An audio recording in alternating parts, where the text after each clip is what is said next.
There's a big misconception around confidence. We believe that if we have the confidence, then we can go and do, the big dream or take the next step. Confidence comes from doing it and saying yes when you are not ready. And my first ever stand-up set taught me this lesson in a way that I don't think anything else ever could. So I decided that I wanted to do comedy about, oh my goodness, now it's like 17 years ago or something crazy like that. And when I make a decision and I make a choice, I jump right in. So my first step was a workshop in Melbourne with an American coach who came down, and it's the best way to learn comedy because you're in this group setting.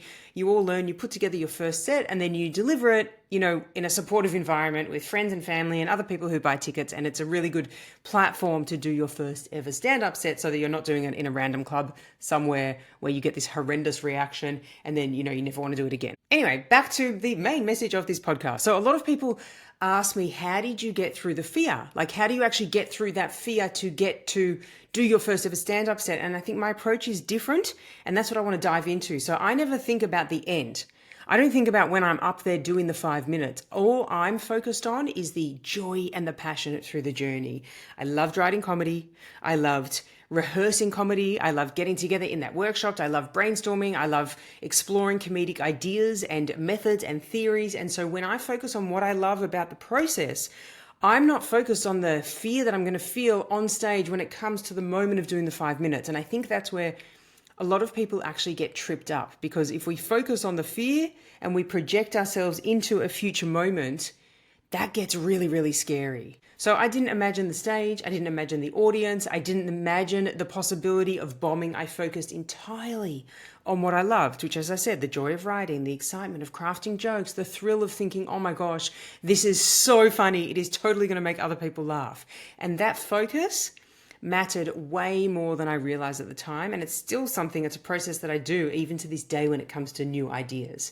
And this, as I said, it's where so many people get stuck, because when we focus on the scariest part, the presentation or the judgment or the moment of visibility, we're not going to want to take the intermediate steps to get there if the end goal is so terrifying. And when people do focus on this outcome, they never allow themselves to actually enjoy the journey because they're already panicking so much about the destination. So my version of just do it has never been about being fearless.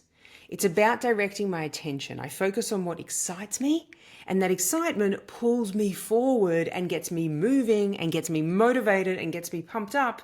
And then later, the fear pops up when I am in the end goal situation. So when it did come to actually getting on stage, fear showed up in a million ways. When it literally came to the moments before I was doing my 5 minutes and that night, I was panicking.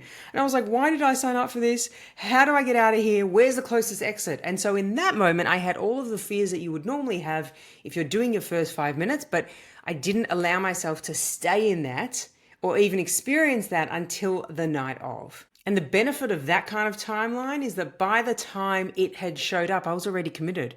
I was in the room, I signed up.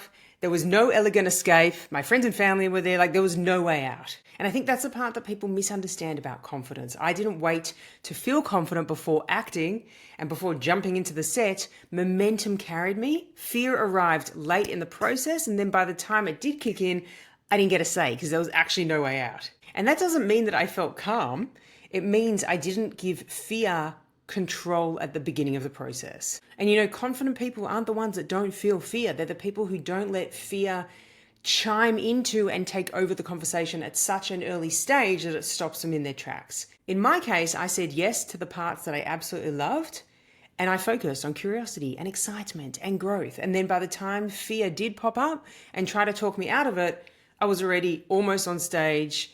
I'd already written the jokes. I was already actually doing the thing. So if you're feeling stuck right now, here is a better question than how do I get rid of fear? Ask yourself, what part of this do I actually enjoy? And start there.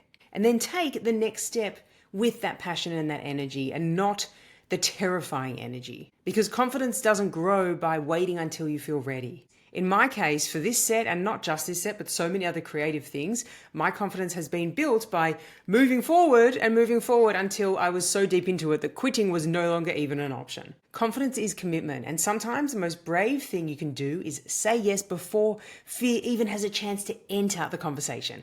Catch you next episode.